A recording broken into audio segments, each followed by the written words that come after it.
പാർട്ടിയുടെ സംസ്ഥാന ഭാരവാഹികളുടെയും സെക്രട്ടേറിയറ്റ് അംഗങ്ങളുടെയും ജില്ലാ പ്രസിഡന്റ് ജനറൽ സെക്രട്ടറിമാരുടെയും MLA-മാരുടെയും പോഷക സംഘടനാ പ്രധാന ഭാരവാഹികളുടെയും യോഗമാണ് ഇന്നിവിടെ നടന്നത്.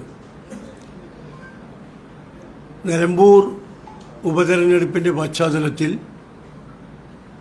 രാഷ്ട്രീയ കാര്യങ്ങൾ ചർച്ച ചെയ്യാനും ആസന്നമായ തദ്ദേശ സ്വയംഭരണ സ്ഥാപനങ്ങളിലേക്കുള്ള തെരഞ്ഞെടുപ്പിനും തുടർന്ന് വരുന്ന നിയമസഭാ തെരഞ്ഞെടുപ്പിനും സജ്ജമാകാനുള്ള കാര്യങ്ങൾ തീരുമാനിക്കാനാണ് ഇന്ന് യോഗം നടന്നത്. അതനുസരിച്ച് പഞ്ചായത്ത് തെരഞ്ഞെടുപ്പിൽ വിവിധ ജില്ലകളിൽ പ്രവർത്തനങ്ങൾക്ക് നേതൃത്വം നൽകാൻ ജില്ലാ നിരീക്ഷകന്മാരെ തീരുമാനിച്ചു.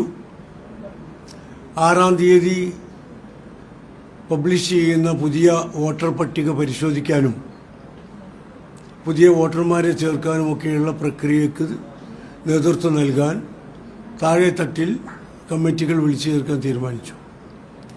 വാർഡ് വിഭജനം പ്രാവർത്തികമായ സ്ഥിതിക്ക് പുതിയ വാർഡ് അടിസ്ഥാനത്തിൽ പാർട്ടി കമ്മിറ്റികൾ പുനഃക്രമീകരിക്കാനും തീരുമാനിച്ചു.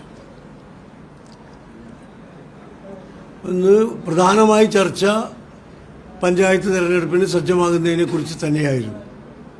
അതോടൊപ്പം രാഷ്ട്രീയ കാര്യങ്ങളും ചർച്ച ചെയ്തു. പ്രധാനപ്പെട്ടത് നമ്മുടെ രാജ്ഭവൻ ഗവർണറുടെ ആസ്ഥാനം ഒരു സംഘീയാസ്ഥാനമാക്കുന്നതിലുള്ള ശക്തമായ പ്രതിഷേധം, സംസ്ഥാനത്തെ നിലവിലുള്ള മതേതര ജനാധിപത്യ സംവിധാനത്തിന് കളങ്കം വരുത്തുന്ന പ്രവണതയുമാണെന്ന് യോഗം വിലയിരുത്തി. മറ്റൊന്ന്, കേരളത്തിൽ ഈ കപ്പൽ ദുരന്തം തീരദേശവാസികളെ വളരെയേറെ വിഷമിപ്പിക്കുന്നുണ്ട്. പ്രത്യേകിച്ച് തിരുവനന്തപുരം മുതൽ തൃശ്ശൂർ വരെയുള്ള തീരദേശ മേഖലകളിൽ മത്സ്യബന്ധനത്തിന് പ്രയാസം നേരിടുന്നുണ്ട്. തിമിംഗലങ്ങളടക്കം നിരന്തരമായി ചത്തുപൊങ്ങുന്ന ഒരവസ്ഥയുണ്ട്. മത്സ്യത്തൊഴിലാളികളുടെ ഉപജീവനമാർഗം തടസ്സപ്പെടുന്ന രീതിയിൽ കപ്പൽ കമ്പനികളുമായി ഒത്തുകളിക്കുന്നു സർക്കാരുകൾ എന്ന ഭീതി തീരദേശത്തെ ജനങ്ങളിൽ നിലനിൽക്കുന്നുണ്ട്. ഇത് സംബന്ധിച്ച് ഞങ്ങളുടെ മത്സ്യത്തൊഴിലാളി യൂണിയൻ കേരള ഹൈക്കോടതിയിൽ കേസ് കൊടുത്തിട്ടുണ്ട്. ആ കേസ് ഒന്ന് സജീവമാക്കാനും അതുമായി മുന്നോട്ട് പോകാനും തീരുമാനിച്ചു. മത്സ്യത്തൊഴിലാളികളുടെ വിഷമതകൾ പരിഹരിക്കുന്നതിന് തീരദേശ മേഖലകളിൽ പ്രത്യേക പ്രവർത്തനങ്ങൾ നടത്താനും തീരുമാനിച്ചു.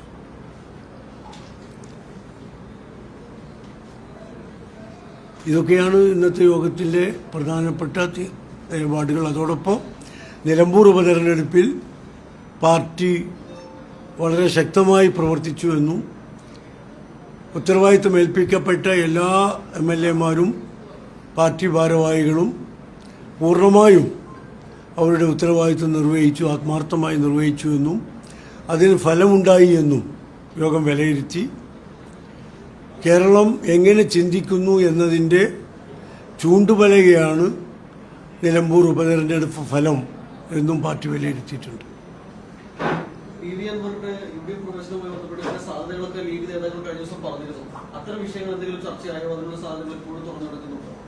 അത് ഞങ്ങളുടെ യോഗത്തിൽ ചർച്ചയ്ക്കേ വന്നിട്ടില്ല. ഇവിടെ തദ്ദേശ സ്വയംഭരണ സ്ഥാപനങ്ങളുടെ തെരഞ്ഞെടുപ്പാണ് ഞങ്ങൾ ചർച്ച ചെയ്തത്. നിലമ്പൂർ ഉപതെരഞ്ഞെടുപ്പിൽ അൻവർ ഒരു ചർച്ചാ വിഷയമായിരുന്നു. ഇനിയിപ്പോൾ അദ്ദേഹത്തിൻ്റെ മുന്നണി പ്രവേശനമോ പാർട്ടിയുമായി സഹകരിക്കുന്നതിനെക്കുറിച്ചൊന്നും ചർച്ച ചെയ്യേണ്ടുന്ന സമയത്ത് UDF-ൽ ചർച്ച വരികയാണെങ്കിൽ പാർട്ടിയുടെ അഭിപ്രായം രേഖപ്പെടുത്താമെന്നതല്ലാതെ അത് സംബന്ധിച്ച പ്രത്യേക ചർച്ച ഈ യോഗത്തിലുണ്ടായിട്ടില്ല.